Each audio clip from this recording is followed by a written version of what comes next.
Welcome to Scrum Masters Elite _UK, a channel sharing deep insights on rugby, leadership, and innovative thinking. Subscribe to learn from the top stories of elite sports. When I look at the context of international rugby, I realize that many countries still hold rather conservative views. Administrators in England or in New Zealand, Aotearoa, often seem to struggle with accepting that a player can compete overseas, earn a better salary, and still remain fully committed to the national team.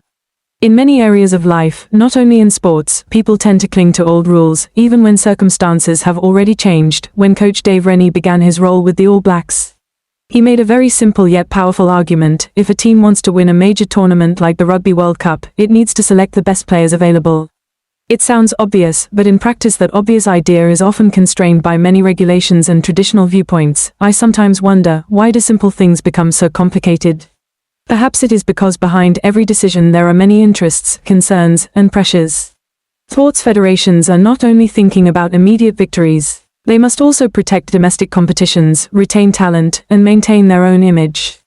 However, when I look at the example of the South African national rugby union team, better known as the Springboks, I see a very different approach. When coach Rassie Erasmus took charge, he was given the freedom to select the best players regardless of which club they played for around the world. This decision was not only strategic but also reflected a belief in the value of international experience. The result is well known: the team won the 2019 Rugby World Cup. In the starting lineup of that final there were several players playing abroad, including names such as Faf de Klerk and Cheslin Kolbe. What impressed me was not only the victory itself, but the way they used the players' international experience to create small but decisive advantages, the 1% differences that elite sport often talks about. I think experience is something that cannot easily be replaced. A player who has competed for many years at the highest level brings calmness, game awareness, and leadership that even the most talented young players need time to develop. That is why, when I think of players like Brodie Retallick or Sam Cane, it feels difficult to accept the idea that they might be set aside simply because they choose to play overseas.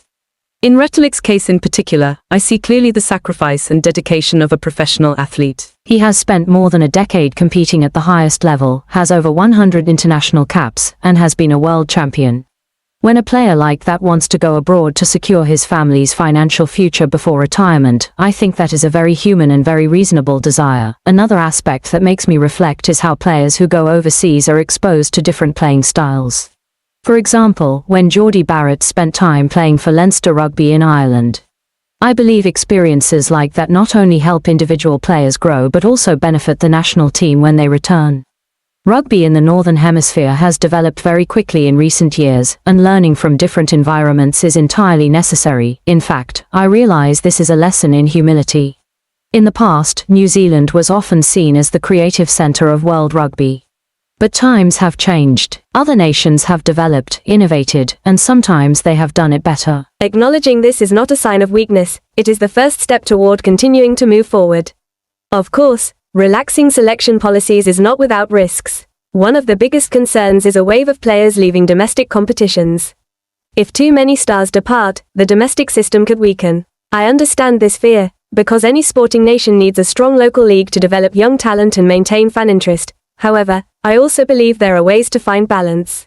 Some proposals suggest that only players who have already given many years of service, such as reaching certain milestones in international caps or appearances in Super Rugby, should be allowed to play overseas while remaining eligible for national selection. I think this is a reasonable solution, because it both recognizes the contributions of veteran players and encourages younger generations to develop at home. Another interesting point I notice is that when a star leaves a club, it can create opportunities for the next generation. When Retallick left Chiefs Rugby, younger players like Tupou Vaa'i and Josh Lord had the chance to take on bigger roles. This helps the system grow more sustainably, because the next generation is given the opportunity to mature. I see this as a familiar pattern in life: when one door closes, another opens. In sports as in life, change is not always a loss. Sometimes it is an opportunity for renewal and development. Another figure who caught my attention is Ardie Savea, who once expressed the view that New Zealand players should be allowed to play anywhere in the world and still represent their country. I respect this perspective greatly because it reflects openness and confidence in the identity of the players. Someone can compete in any league, yet their love for the national jersey does not change. I have also learned an important lesson: we should not view sports only through the lens of winning and losing. Behind every match are stories of sacrifice, family, and the future of athletes. When we understand that, our respect for them becomes much deeper. I believe that sport, when managed with openness and humanity, can become a powerful educational tool for society. It teaches us about effort, teamwork, and the ability to adapt to change. From all of this, I draw a lesson for myself.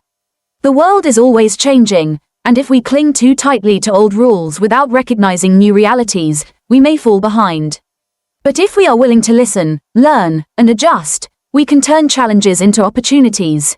For sports fans, the lesson is also clear: support athletes not only when they play at home, but also when they go out into the world to develop their careers. Their success anywhere is still a source of pride for their homeland. As for sports organizations, I think the most important thing is to find the balance between tradition and innovation. Tradition helps preserve identity, but innovation helps us survive in a world that changes every day. In the end, I feel this is not just a debate about rules in rugby. It is a reminder that every system, whether in sports, economics, or society, needs the ability to adapt. When we value experience, respect people, and remain willing to learn from the world, we do more than improve a single team. We help build a healthier and more sustainable sporting community for all humanity. Scrum Masters Elite _UK bids you farewell. Cherish experience, stay open to innovation, because sport is always moving forward.